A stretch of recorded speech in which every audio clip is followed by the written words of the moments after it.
Hey everybody, how's it going? We're back in the saw lab. Yeah, friends, you guys were asking me, it's cold in there, Tin Man. Don't you have a way to heat your shop? Well, when I'm just in the shop for short periods, I don't light a fire. I stand underneath that thing and it keeps me warm. Little pro tip of the day, friends. Yeah, true story. Anyhow, what am I doing today? Well, as you guys know, I ripped apart my 98-inch twin cam Harley that's bolted into a 2003 Road King, which is funny. I didn't think I'd ever ride a Road King. When I was into Harleys, I was in my 20s. I rode Sportsters and Dynas. I was a Dyna bro before Dyna bros were a thing. True story, friends. 2-in-1, motor work, wheeling, laying skid marks as I pulled into the coffee shop. I was that guy. Everybody thought that my buddies and I, because there was a bunch of us that rode Harleys like that, were just lunatics. And now I see on the YouTube shorts, everybody rides Dynas like that, or a lot of guys. But never did I think I would ride a touring bike. I did ride an electric ride standard for one season, and that's because I broke the neck off my chopper wheeling it. True story. And I needed a new frame built. Bob Ramey was the fellow's name. He built me a new frame. Anyways, before I put the bike stuff away for a bit, and we'll talk about that, I want to recap what I found on this bike and just little things that you can look at, and I guess similarities between this and what we normally work on here. We normally work on two strokes, but anyhow, friends, I'm going to flip you around. Let's look at the bike in its current state. Here she is. I plugged a rag in her. I'm leaving the rear cylinder together right now. I'm going to put all these tools away. This is all the tools I used. I put a rag in here for now because I had to order a bunch of parts. And I stopped where I was at the other night and said, you know what? I'm in as far as I need to go. I've seen what I need to see. I'm going to do this right. And I don't want to do this again for a while. Next time this motor comes apart, it's either going to be to put a crate motor in this chassis or build a big motor. I'm thinking next time this motor gets done, I'm going to do like a 124 or something big. But for now, this 98, if you have a twin cam 88, a 98 with heads, you can see J Precision 2B, stage 2B racing heads, cams, and pistons. This thing flies. This thing's really fast for what it is. Not the fastest bike I've ever owned, but Harleys are, well, I'm going to say this, friends, the old Harleys. The new ones are different. This is still old. Older Harleys, they're an acquired taste. If you don't like them, I get it. They are more labor intensive. They cost more money to maintain. They're a little more fickle. Are they reliable? Yeah, I would say they are. This bike's been very, very reliable. And I know you Honda Goldwing guys are laughing at me because they're like, dude, your motor's ripped in half. But anyways, let's get to the bench and I'll keep yakking. Okay, so we're back at the bench. And honestly, friends, this bike, very reliable. I could have ridden it for the rest of the season next year and left it like this. This bike has never left me on the side of the road. It starts in all weather. It's very boringly reliable, okay? And this thing is built. But here's the thing, friends. Being an ex-Harley wrench, working on bikes all the time, I know the signs, and I'd rather do this before we have problems than leave it too long. Okay?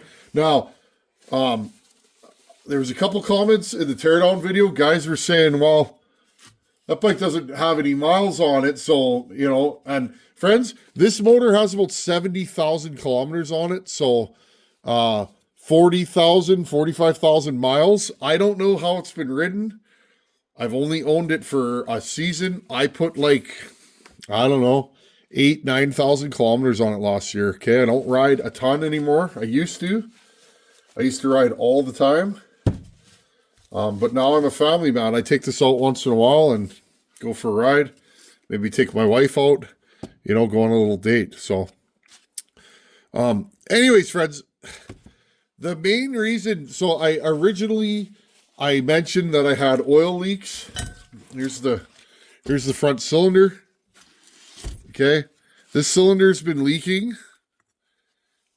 Okay, it was leaking a little bit out here. You can see there's oil. Okay, now if you look at this cylinder, there is some corrosion in here. Not the worst deal. You guys were asking about gaskets. This is sealed with this. Okay. Okay, this was a big upgrade for Harley when they went to the twin cam. Is they sealed this with an O-ring, and that's what seals this. I think it was Shapeshifter. Hey, buddy, how you doing? Shapeshifter's been on this channel forever. He was like, you can put some Moto Seal in there, and you know what? I actually might. Or aviation sealant. I have some of that too, that one of you guys gave me. I may put a little bit of Moto Seal around the base of this. They do not say to do that. But I think that could only help. Okay, now if you look right here, this side, there you guys go. Oil. Okay, look. Okay, this thing's been leaking here quite a bit. Now I didn't notice that, but I'll take you guys out of the mount here. If you guys look here, look. Okay, and I know it's hard to see, but this thing's got oil there. We'll just take you to the other side, right here, friends. Okay.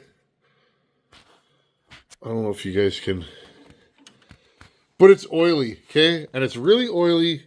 There you go, down there. Now, some of that's from changing the oil. When you change the oil on these, they can run, I put a piece of cardboard, okay? But if you look on the front side of that oil filter, and that oil filter is not very old. I changed the oil on this thing not that long ago. Right there, you can see it's oily. So this thing's been leaking.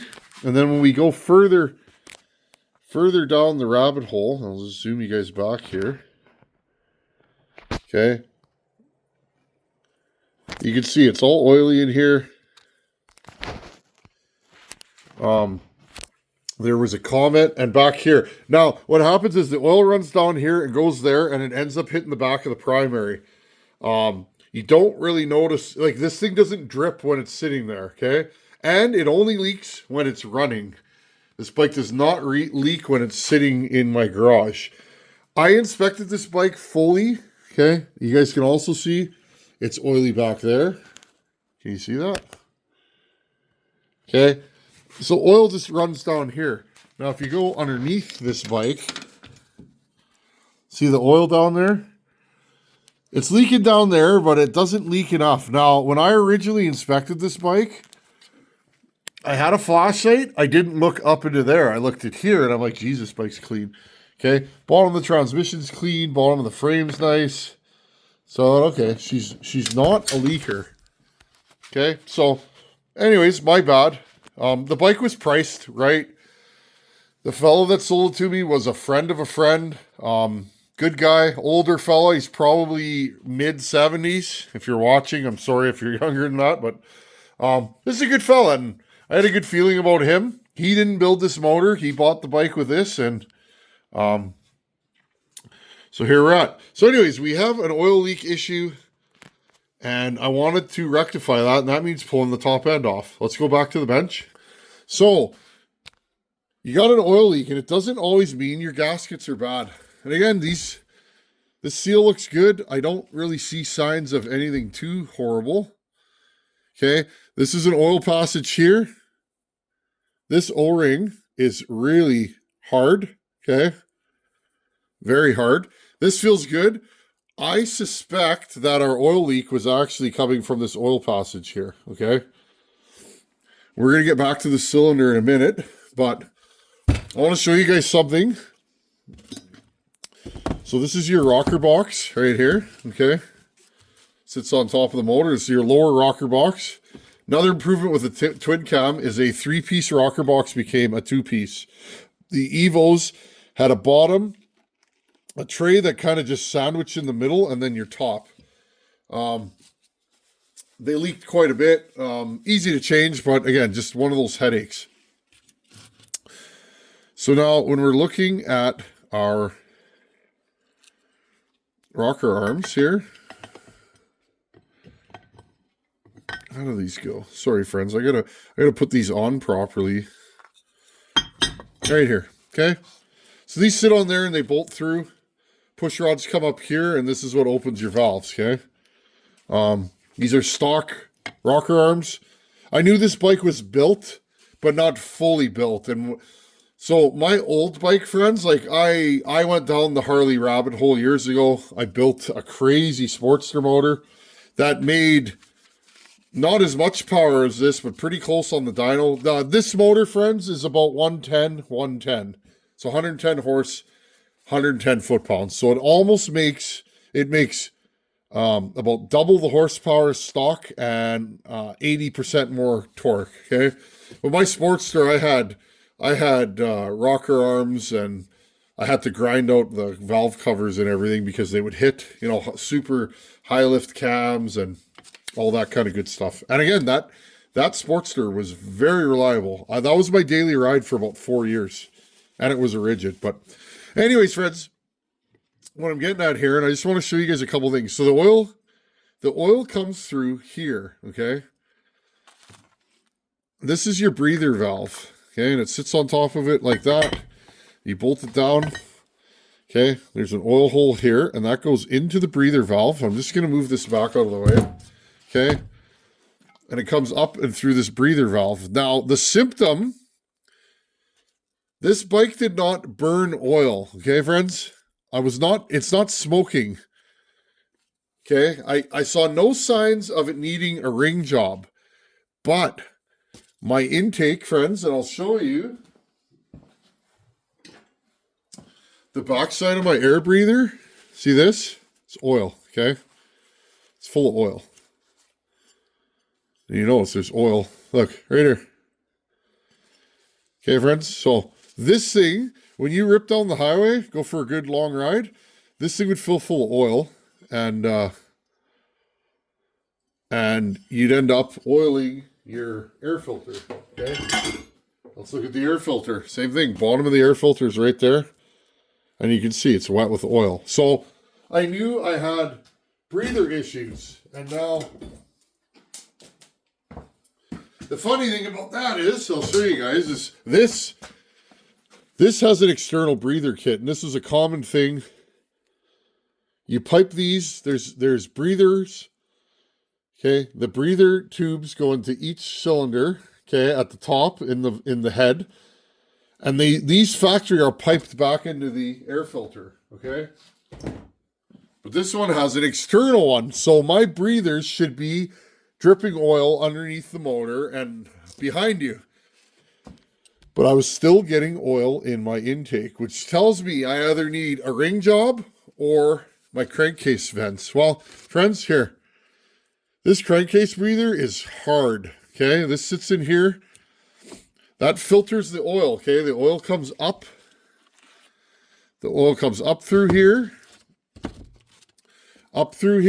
in through this hole, and goes through here, and trickles through, okay?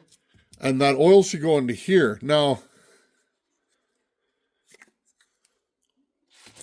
these come apart. This is a serviceable item. This is your oil breather, okay? Now, the whole idea with this is when the crankcase pressure gets too high, it pushes this up, vents the pressure, and the oil should stay in there. Unless this is rock hard, which it is, and this, friends, is getting pretty stiff. So what you do is, and this is a regular maintenance item on a Harley. You don't have to do this all the time, but this motor's been built, and this bike has a lot of miles on it. See, this one here, okay, this one's pliable. It's nice and soft. This one's hard, friends, like a Brillo pad.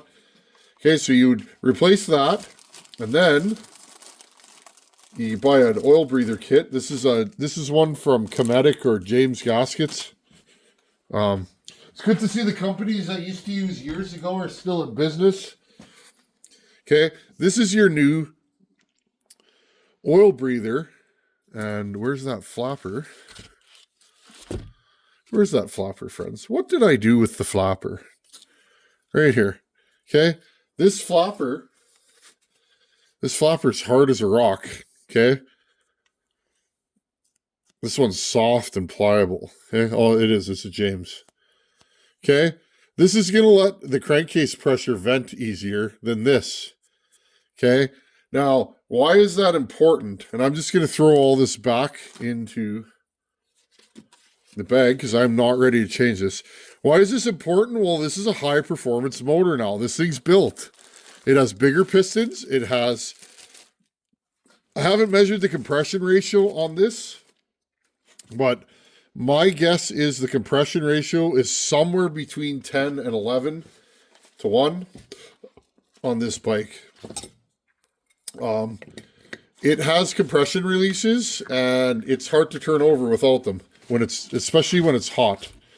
Okay, so these things need to be serviced, and that's partially part of my issue. I'm using oil on this bike and I am leaking oil. But the reason why I'm probably leaking oil is because my crankcase pressure is too high. And that's why I'm pushing oil through these gaskets. Because this doesn't tell me that this thing here I'm not concerned about. These are hard though, so maybe I'm just leaking through there. But if I have a combination of a hard gasket and extended or increased crankcase pressure, I'm probably going to leak oil. Okay, I'm gonna back you guys off here just a hair. Now, my pistons, friends. I originally was going to leave the pistons in. I ended up tapping the one out, and I was like, well, that's that. So, unlike on a chainsaw, if you pull the cylinder off, you can put the ring back, friends. I've done it many times. It's fine. They seal, and it's just a chainsaw, right? Well, the difference is with these, and I'm just showing you guys this.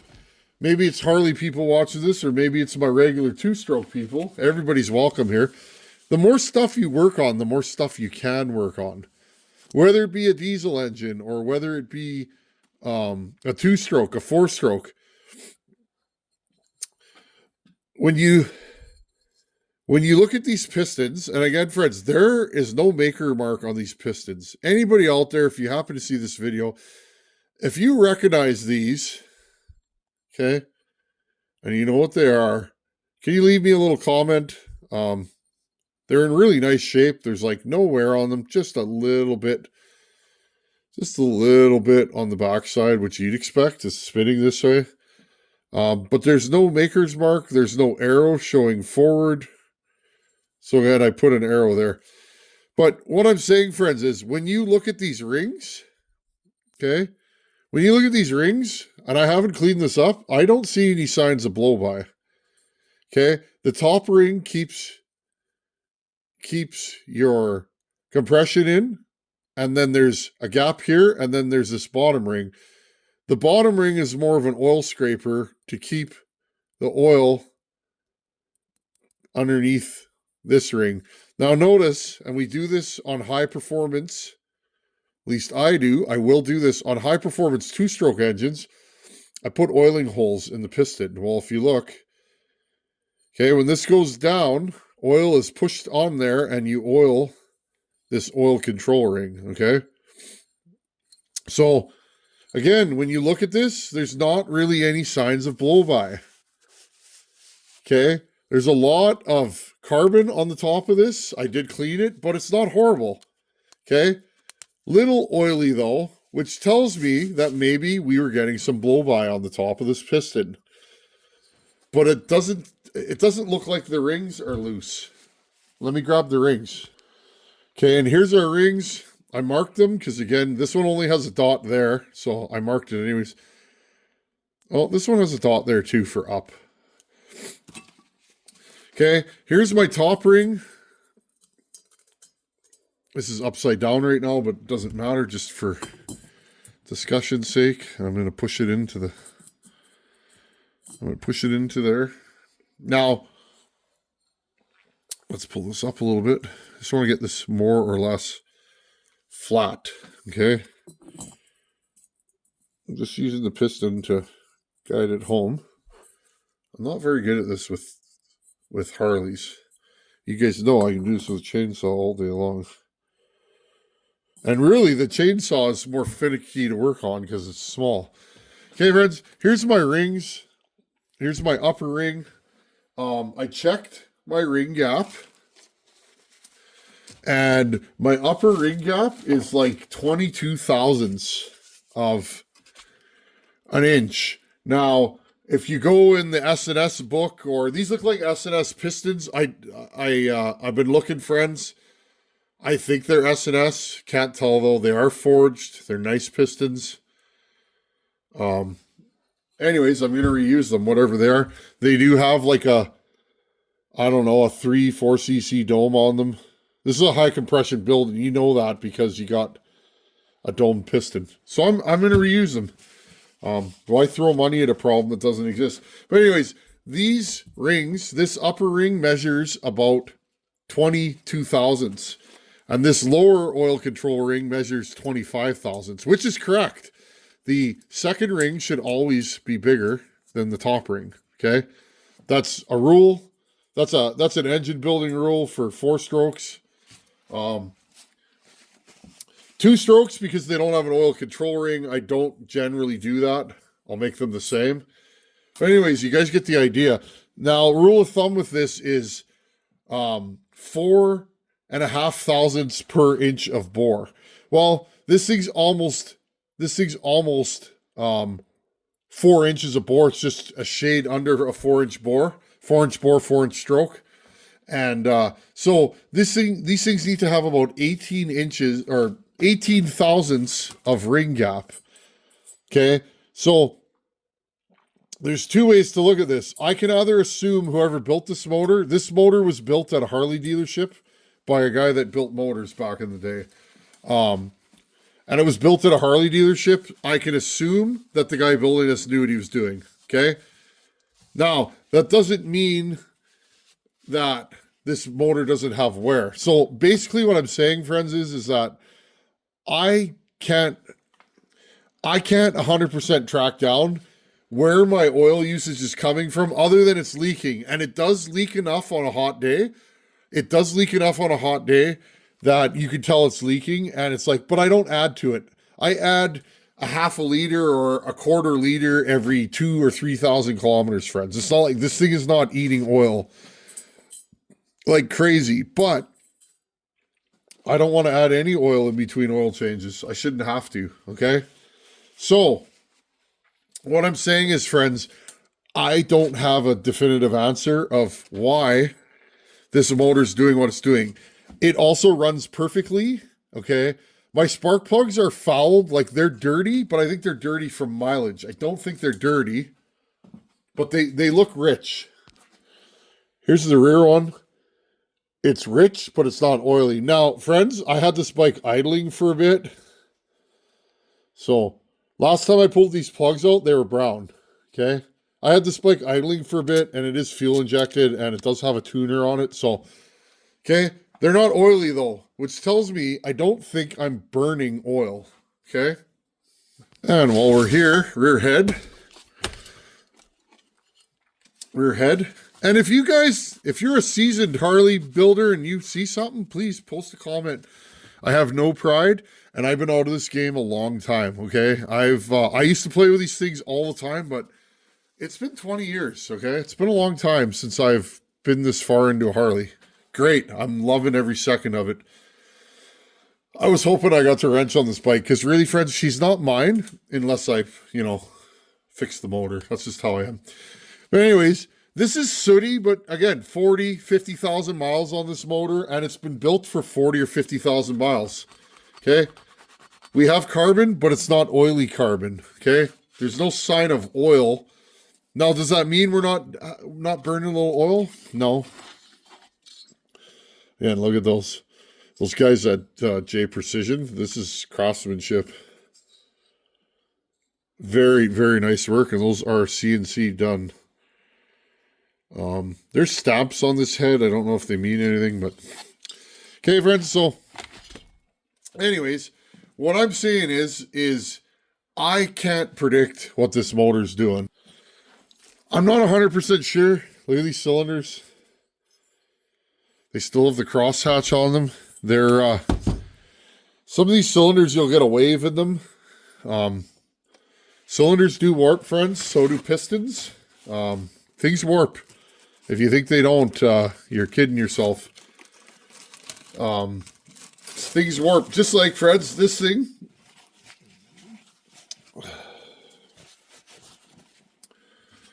Okay, I was yakking in the comments with a fella. He was like, oh, you hit those things out of there. And it's like, yeah, because that's how you get them out. You got to hit them with something. See, like this thing won't go through there. Why? Because it's been heat cycled a million times. Okay, so I see a bunch of things. I don't see anything I dislike. We got a couple lines. Let's see if I can get you guys some better light. Here, okay.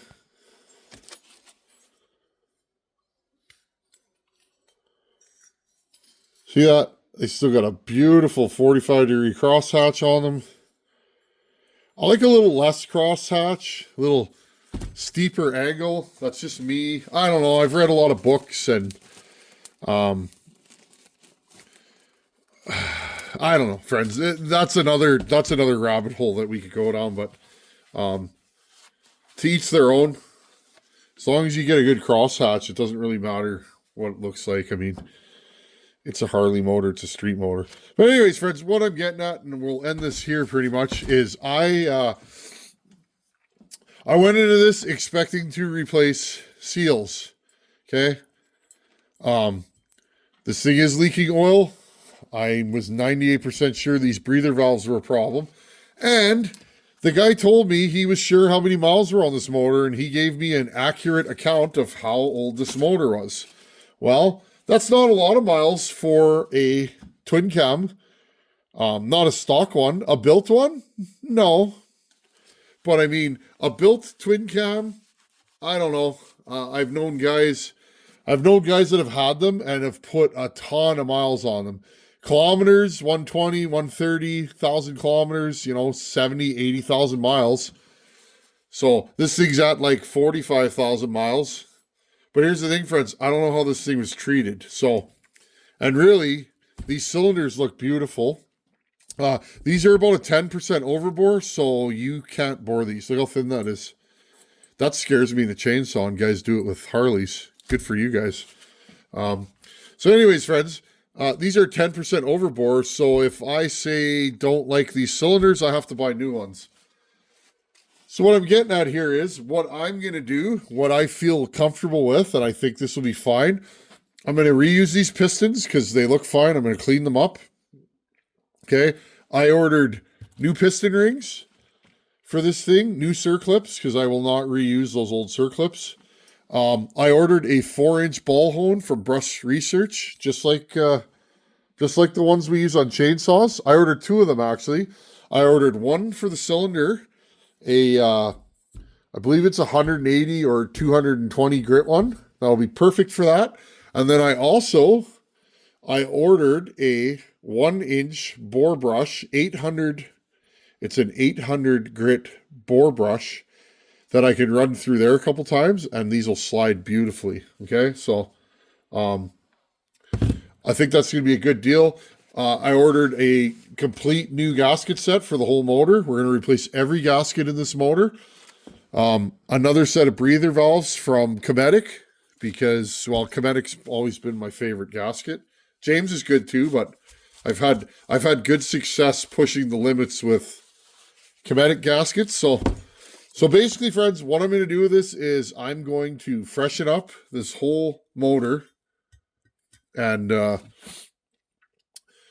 hone it, re-ring it. I'll gap the new rings probably at 4.5 thou per inch of bore or slightly bigger. Remember, you can always run your rings too big. You can't run them too small. By too small, I mean not enough gap. I have a feeling the fellow that built this, he knew something and he gapped them a little bigger. But again, I can assume there's wear on these rings. This thing has lots of miles on it. It has enough miles to make me think these rings are worn. So that's about it, friends. We will wait for the parts. Some of the parts are going to take about a month to get here because I'm in Canada. So I'm just going to box all this stuff up, bag it all, and put it on the healing shelf. And then the bike can sit. I'm doing this now because it's winter. I can't ride I can't even think about riding till April or May. So I feel like this gives me a couple months to sort out the motor. And I also ordered, I'll flip you guys around so you can see me. It gives me a couple months to sort out this motor. I want to rip the primary open. I've never looked at the clutch in this. I want to see what clutch is in here. This clutch, whatever's in here, I don't know if it's stock or what, but this thing, you can lay blackies for a mile and it'll hold on. I do hot rod on this bike once in a while. Not very often though. Most of the time on this bike, just been me cruising around and just enjoying Harley Davidson again. I've had every brand, friends. I still have a Ducati. This is getting the juices flowing. When spring breaks, my Ducati's in my house, friends. It's been in there for, I think it's been in there since 2012 inside my house. And we're going to be doing some work to the house this year, so I'd like to pull that out. So even if we just get it running, if I get it running, I'll probably want to ride it. But I haven't heard that thing run in 14 or 15 years. So, but anyhow, friends, that'll give me time to sort out the motor, go through the tranny primary, change all my fluids, adjust my chain, adjust the belt. And then we'll have the motor in tip-top shape. I ordered taller risers for this bike. With my bars and risers, I have 12 inches of rise. I want to go 14. I feel like I need a couple more inches. That's just a personal preference thing. And I ordered a auto meter Pro Cycle tack with a shift light, which I don't really need anymore. I used to race around like it was on sale for $19.95. Now, no. I'm pretty chill these days, friends. I thought maybe I was going to be Johnny race bike again, but no. I'm old now. But I just thought this bike doesn't have a tack that bothers me. I like to see my RPMs, and I thought a 5-inch tack attached to that FXRT fairing, just bouncing around, would complete the look. And it's a vintage one. I wanted to find like a late 80s, early 90s Pro Cycle tack, and I found one. It's got a couple of dings on it, but again, old bike. So we'll mount that on there, and hopefully, friends, we'll have this thing all back together for springtime. The other thing I may do, my rear shocks are kind of worn out. I may put a set of like 14-inch progressives on there or something. But anyhow, friends, I won't rattle on anymore. But yeah, oiling issues. If you got a bike that's leaking oil out of the intake, 99% of the time, replace those breather valves. Or you're going to get blow-by, oil usage, all the problems I have. I have a feeling that most of my problems are those breather valves. But again, friends, to do the cylinders properly, you got to pull them off. To pull them off properly, you have to pull the pistons out. And reusing piston rings sounds like it's $30 for a set of rings for this bike. For each cylinder, I'm going to spend the $60, friends, and the hone, because if I put it back together and those rings don't seat and they already appear to be worn, I'm just wasting my time. I'll be doing this against next winter. So anyhow, friends, just an update on the Harley. Thanks for watching. Take her easy. I'll see you guys in a couple days. Later.